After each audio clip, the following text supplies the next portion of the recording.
Hoy vamos a meternos de lleno en una de esas historias que parecen sacadas de una novela, una especie de investigación literaria que no empieza con un crimen, ojo, sino con un misterio que llega por correo.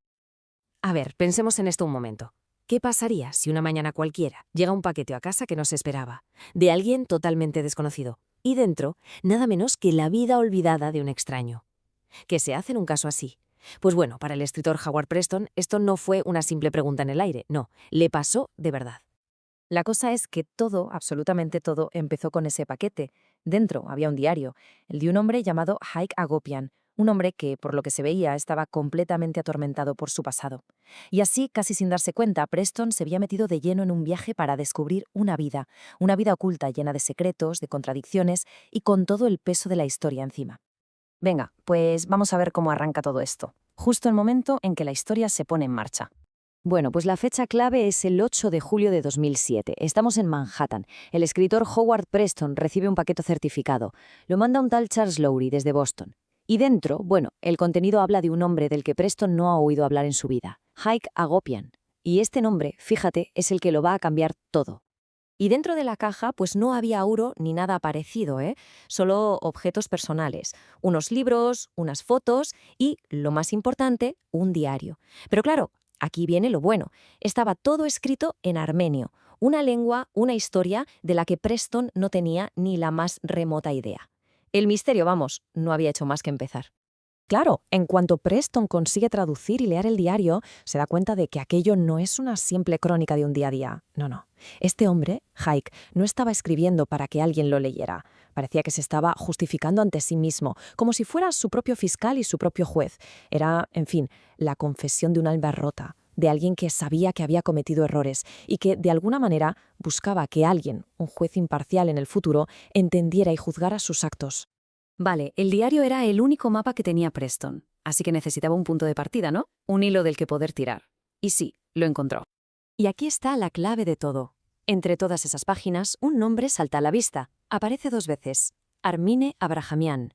El diario la describe como una sobrina segunda y también como una experta en la historia de su pueblo.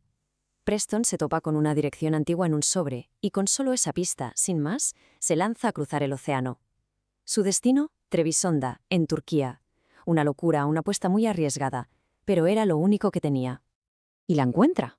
Increíble, pero la encuentra. Conoce a Armen, una mujer brillante, muy comprometida, que no solo le abre las puertas de su casa, sino las puertas a toda una historia oculta.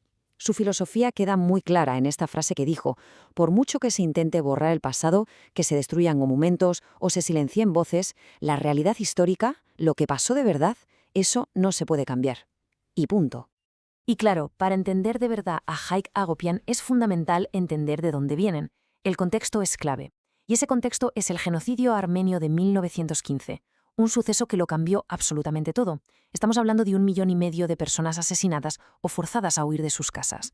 Esto creó una herida histórica tremenda, una herida que marcó para siempre a todos los supervivientes. Y por supuesto, a Haik Agopian. Bueno, pues vamos a centrarnos ahora en él, en la figura central de todo esto.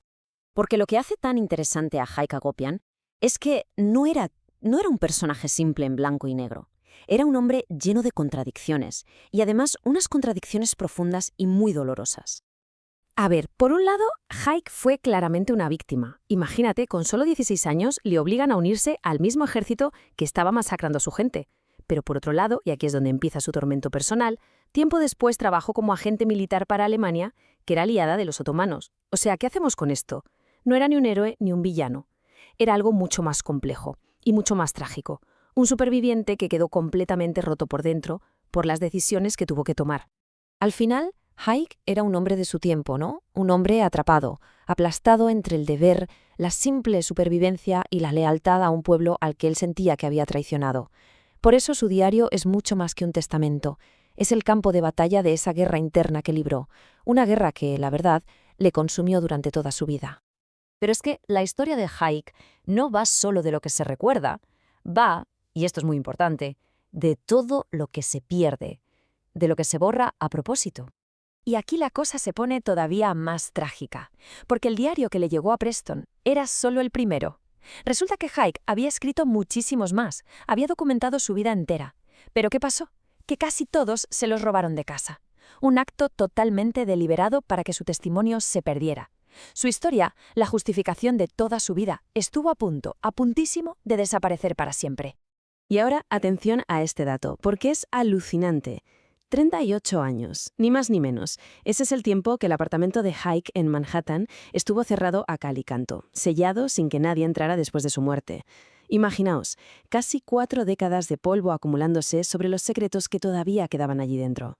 El momento cumbre de la investigación es que es de película de verdad. Preston, junto a un amigo de Hayek llamado Radek, por fin consiguen entrar en el apartamento.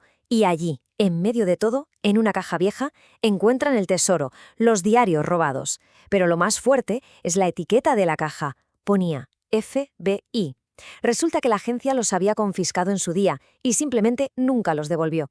La historia completa de Hayek Agopian, la que se daba por perdida, acababa de ser recuperada. Pero claro, encontrar los diarios de Ike no es solo el final de una búsqueda personal, no. Esto conecta con una lucha mucho más grande, una que de hecho sigue muy viva a día de hoy. Todo este contexto nos ayuda a entender por qué historias como la de Ike son tan importantes y al mismo tiempo tan peligrosas de contar según dónde. Por ejemplo, el artículo 301 del Código Penal turco se ha usado muchas veces para silenciar a gente, a cualquiera que, como el profesor turco Yilmaz Aslan, que aparece en el libro, se atreva a cuestionar la versión oficial y hablar abiertamente del genocidio. Entonces, ¿con qué nos quedamos de toda esta historia? Pues yo diría que con varias cosas. Primero, que la historia, como bien decía Hermine, nunca está cerrada del todo, siempre hay algo más. Segundo, que las historias personales, como la de Hayek, son las que de verdad guardan la verdad de las grandes tragedias. Y por último, que la lucha por la memoria es, en el fondo, una batalla constante contra el olvido. Y para terminar, una pregunta que se queda en el aire. La historia de Hayek Agopian al final se ha podido escuchar gracias a la casualidad de un paquete, a la curiosidad de un escritor y, sobre todo, a la insistencia de quienes se negaron a olvidar. Esto nos deja pensando, ¿cuántas otras historias como la suya seguirán ahí fuera, esperando en silencio a que alguien, por fin, tire del hilo correcto?